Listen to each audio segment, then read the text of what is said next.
पावसामुळे लोणावळा आणि मावळ तालुका परिसरामध्ये धोकादायक परिस्थिती निर्माण झाली। त्यामुळे पर्यटकांच्या सुरक्षेसाठी पुणे जिल्हाधिकाऱ्यांनी लोणावळा पोलीस ठाण्याच्या हद्दीत भारतीय नागरिक सुरक्षा संहिता 2023च्या कलम 163 अंतर्गत आदेश लागू केलेत।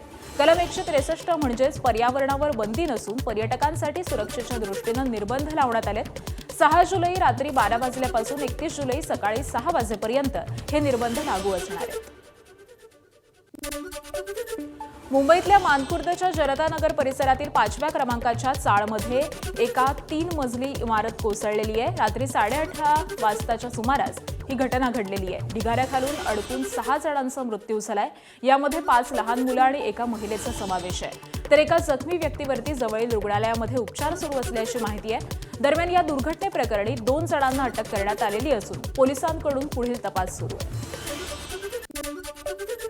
मुंबईतील मानखुर्दमध्ये 3 मजली इमारत कोसळून 6 जणांचा मृत्यू झाला। या दुर्घटनेबद्दल मुख्यमंत्री देवेंद्र फडणवीस यांनी तीव्र दुःख व्यक्त करत मृतांना श्रद्धांजली अर्पण केली आहे। त्याबरोबरच मृतांच्या कुटुंबियांच्या दुःखात शासन सहभागी असल्याचं सांगत मृतांच्या वारसांना प्रत्येकी 5 लाख रुपयांची आर्थिक मदत जाहीर करण्यात आली आहे। मुंबईतील गोराई परिसराजवळ मनोरी बीच पासून साधारण 1 किलोमीटरच्या अंतरावरती एक संशयास्पद अनोळखी जहाज पाहायला मिळत आहे। या जहाजाची माहिती मिळताच गोराई पोलिसांनी तात्काळ भारतीय तटरक्षक दलाला कळवलेलं असून परिस्थितीवरती बारकाईने लक्ष ठेवण्यात येत आहे। स्थानिक मच्छीमारांच्या माहितीनुसार संबंधित परिसर समुद्रात खडकाळ असून सध्या वाऱ्याचा वेगही अधिक आहे। त्यामुळे लहान बोटींद्वारे जहाजापर्यंत पोहोचून पाहणी करणं हे धोकादायक ठरू शकतं। दरम्यान या संशयास्पद जहाजामुळे गोराई मनोरी परिसरामधील नागरिकांमध्ये भीतीचं वातावरण निर्माण झालेलं असून पोलीस आणि तटरक्षक दल पुढील कारवाईसाठी सतर्क आहेत। वसई विरारमध्ये पावसानं कहर केलाय। अनेक ठिकाणी रस्ते जलमय झालेले आहेत आणि त्यामुळे नागरिकांचं जनजीवन विस्कळीत झालंय। दुसरीकडे वसईच्या मीनानगर फूड रोडवरती एका वडिलांनी साचलेल्या पाण्यामधून आपल्या लहान मुलांना फ्लोटर बोटीत बसवून पावसाचा आनंद घेतलाय। एकीकडे पावसामुळे नागरिक त्रस्त आहेत तर दुसरीकडे निरागस बालपण पाण्यामध्ये देखील आनंद शोधताना दिसतंय। मुसळधार पावसामुळे पालघरच्या पश्चिम किनारपट्टीला चांगलंच झोडपलंय। झांझरोळी इथल्या 200 नागरिकांना सुरक्षित स्थळी हलवलंय। पालघरच्या जिल्हाधिकारी इंदुराणी जाखड एनडीआरएफसह झांझरोळीमध्ये पोहोचल्या। त्यांच्या देखरेखीमध्येच झांझरोळीतल्या 4 पाड्यांमधल्या नागरिकांना सुरक्षित स्थळी हलवण्यात आलंय। तर मलंगपाडा इथल्या 45 नागरिकांना रेस्क्यू करून सुरक्षित स्थळी हलवलंय। पालघरच्या पश्चिम भागामध्ये अजूनही पावसाचा जोर कायम असून अत्यावश्यक कामाशिवाय घराबाहेर न पडण्याचं आवाहन जिल्हा प्रशासनानं केलंय।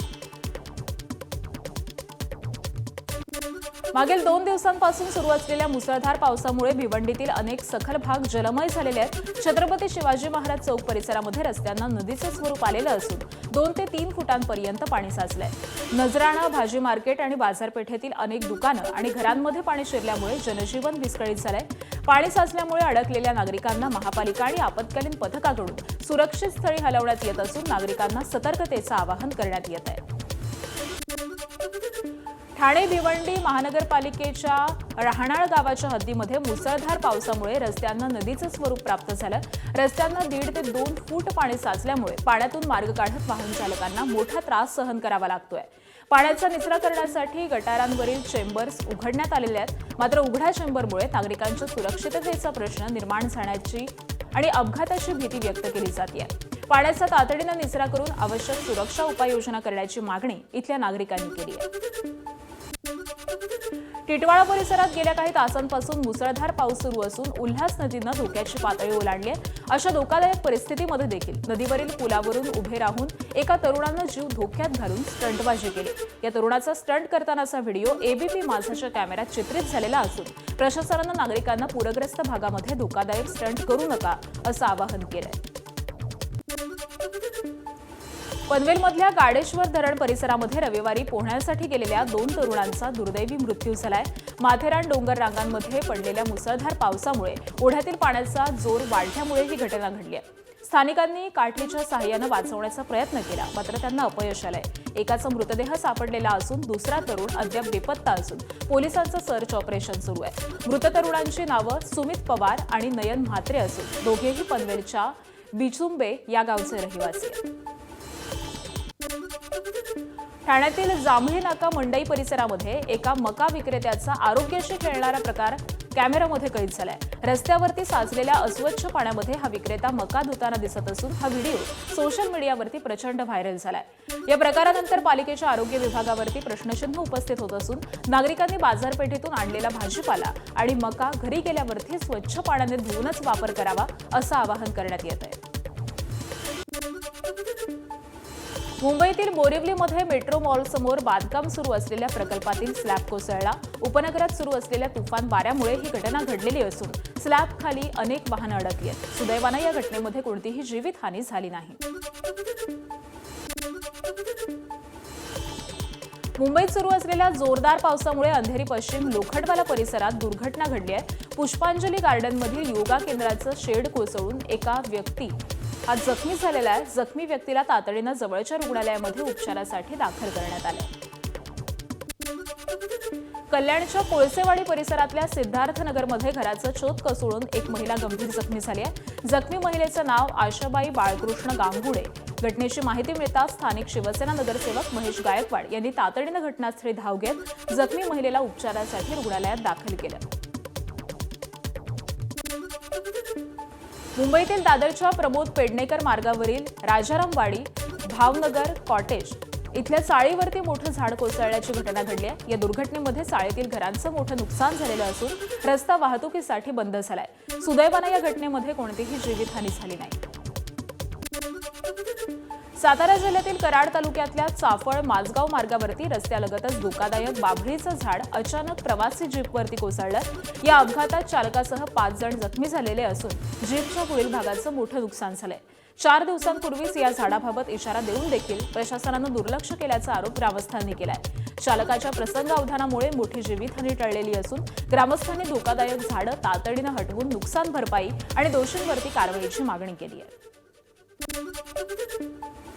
मुंबईहून पुण्याच्या दिशेने जाणाऱ्या एक्सप्रेसवेच्या मार्गिकेवरती पावसाचं पाणी आणि राडारोडा आल्यामुळे वाहतूक प्रभावित झाली आहे, ज्यामुळे वाहनांना टप्प्याटप्प्यानं पुढे सोडण्यात येत आहे. मिसिंग लिंकच्या बोगद्यासमोर दरड कोसळल्यामुळे पुण्याहून मुंबईकडे जाणारी वाहतूक आज सकाळपासून ठप्प झाली होती. आता मुंबईहून पुण्याच्या दिशेने येणारी वाहतूक देखील एक्सप्रेसवेवरती राडारोडा आल्यामुळे प्रभावित झाली. हा राडारोडा हटवण्याचं काम सुरू आहे. पिंपरी चिंचवडमध्ये मुसळधार पावसामुळे जनजीवन विस्कळीत झालेलं असून ताथवडे परिसरातील मोरया कॉलनीमधल्या अनेक घरांमध्ये पाणी शिरलं. रघुनंदन मंगल कार्यालयाजवळच्या परिसरामध्ये सकाळी 6 वाजल्यापासून घरांमध्ये पाणी साचल्यामुळे नागरिकांना उंच जागांवरती आश्रय घ्यावा लागतोय. पावसाची रिपरिप अद्याप सुरू असून पाण्याचा ओघ वाढत असल्यामुळे परिसरातील नागरिकांमध्ये चिंतेचं वातावरण आहे. सातारा जिल्ह्यातील कारी गावामध्ये सोसाट्याच्या वाऱ्यामुळे जिल्हा परिषद प्राथमिक शाळेची इमारत जमीनदोस्त झाली आहे. 1ली ते 7वी पर्यंतचे विद्यार्थी असणाऱ्या या शाळेमध्ये सध्या पाणी साचलेलं असून इमारतीचं मोठं नुकसान झालंय. सुदैवानं या घटनेत कोणतीही जीवितहानी झाली नाही. मात्र या घटनेनंतर शाळांच्या सुरक्षिततेचा प्रश्न पुन्हा ऐरणीवर आलाय. सांगलीतील वारणा नदीच्या पाणीपातळीमध्ये झालेल्या वाढीमुळे मांगले सावर्डे बंधाऱ्यालगतचा संपर्क रस्ता वाहून गेलाय. पाण्याच्या प्रचंड प्रवाहामुळे रस्ता खचून वाहून गेल्यामुळे या मार्गावरील वाहतूक पूर्णपणे बंद झाली आहे. गेल्या काही दिवसांपासून सुरू असलेल्या मुसळधार पावसामुळे वारणा नदी दुथडी भरून वाहतीये. नदीच्या वेगवान प्रवाहानं बंधाऱ्यालगतच्या रस्त्याला मोठा फटका बसलेला असून रस्त्याचा काही भाग पूर्णपणे वाहून गेलाय. त्यामुळे मांगले आणि सावर्डे परिसरातील नागरिकांना मोठा मनस्ताप सहन करावा लागतोय. रत्नागिरी रेल्वे स्थानकाच्या छताचा भाग कोसळलाय. सुदैवानं जीवितहानी टळली. नुकतंच स्थानकाचं नूतनीकरण आणि सुशोभीकरण करण्यात आलेलं होतं. छताचा भाग कोसळल्यामुळे कामाच्या दर्जाबाबत गंभीर प्रश्नचिन्ह उपस्थित झालंय. कल्याण डोंबिवलीतील रस्त्यांची दुरावस्था आता वाहन चालकांसाठी जीवघेणी ठरू लागली आहे. पावसाळ्यापूर्वी बुजवलेले खड्डे पहिल्याच पावसामध्ये पुन्हा उखडल्यामुळे रस्त्यांवरती खडीचं साम्राज्य पसरलंय. खड्ड्यांमुळे वाहन चालकांना अक्षरशः कसरत करावी लागत असून अपघातांची भीती वाढतेय. निकृष्ट दर्जाचं साहित्य वापरल्याचा आरोप करत एखाद्याचा जीव गेल्यावरच प्रशासनाला जाग येणार का, असा सवाल नागरिक विचारतात.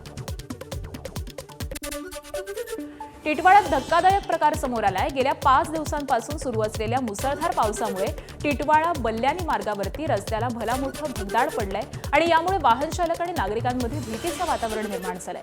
या प्रकरणी शिवसेना पदाधिकारी मयूर पाटील यांनी प्रशासनावरती दुर्लक्षाचा आरोप करत रस्त्याची तातडीने दुरुस्ती आणि संबंधित अधिकाऱ्यांवरती कारवाईची मागणी केली आहे।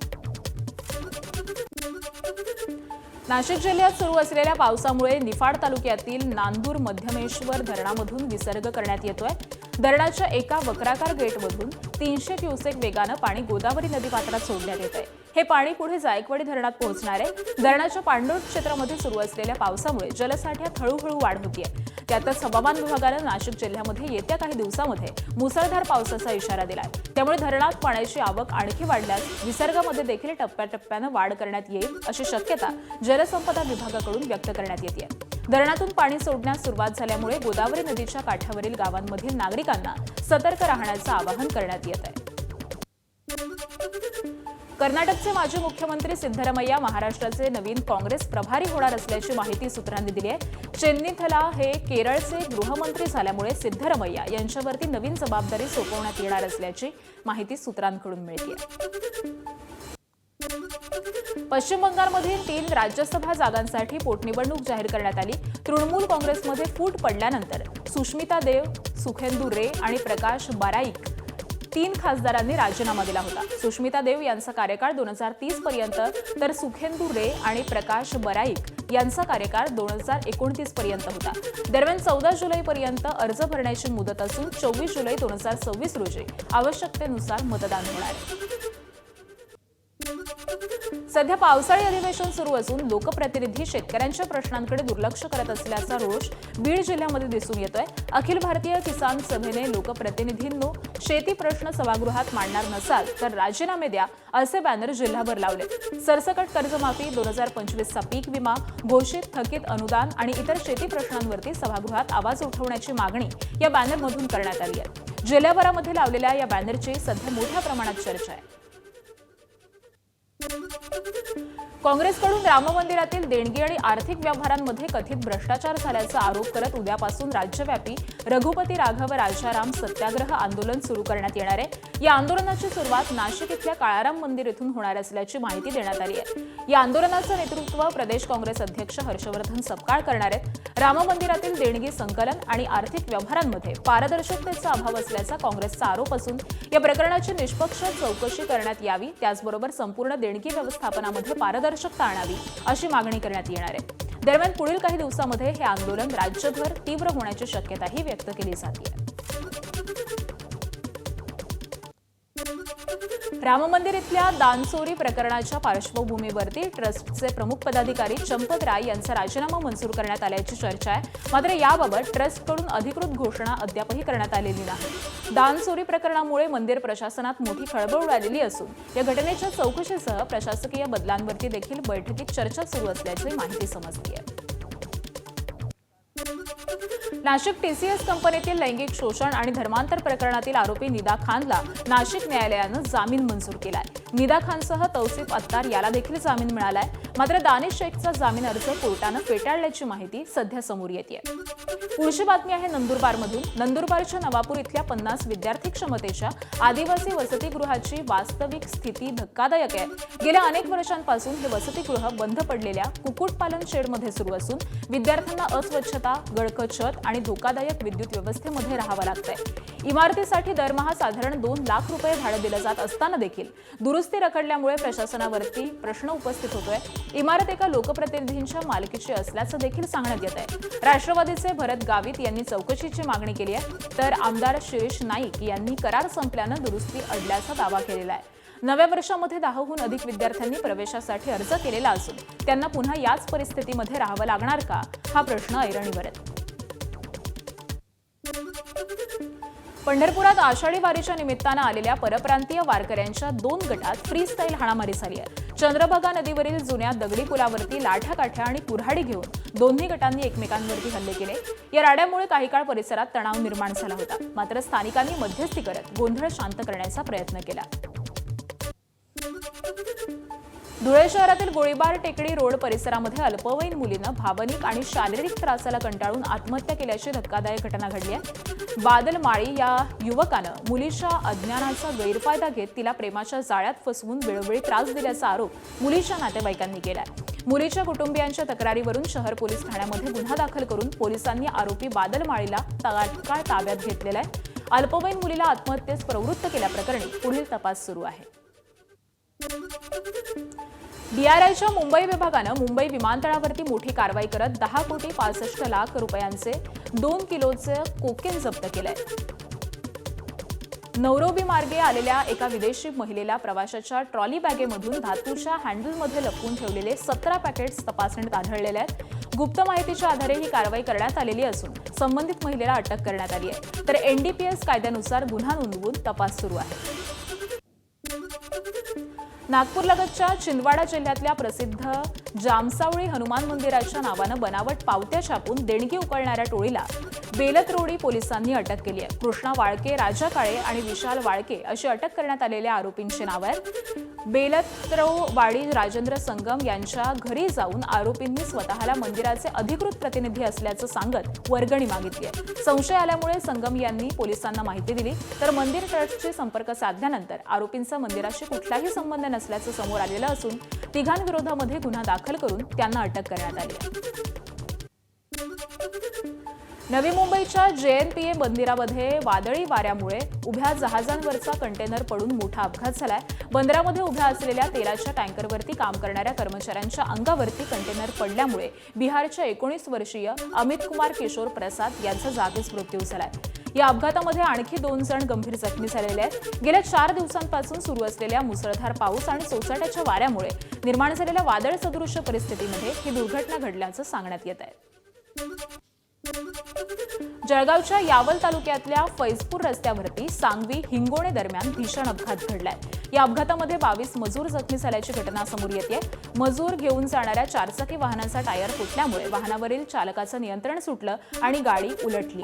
जळगाव जिल्ह्यातल्या चोपडा तालुक्यातल्या कुंड्यापाणी गावातल्या शेतमजूर शेतीच्या कामासाठी यावल तालुक्यातल्या न्हावी गावाकडे निघालेले होते आणि दरम्यान भरधाव वेगानं असलेल्या वाहनाचा अचानक टायर फुटल्यामुळे हा भीषण अपघात घडला।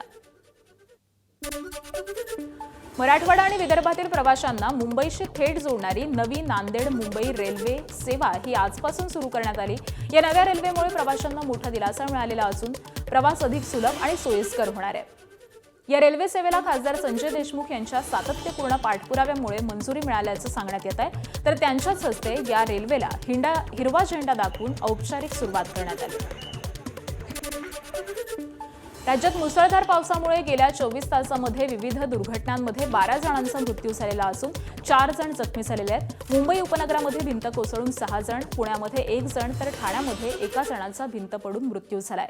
झाड कोसळून मुंबई उपनगरामध्ये एका व्यक्तीचा मृत्यू झालाय। पनवेलमधील गाडेश्वर धरण परिसरामध्ये बुडून 2 तरुणांचा मृत्यू झालेला असून साताऱ्यातल्या फलटण पुसेगाव मार्गावरती ताथवडे घाटामध्ये दरड कोसळून चालकाचा मृत्यू झालाय।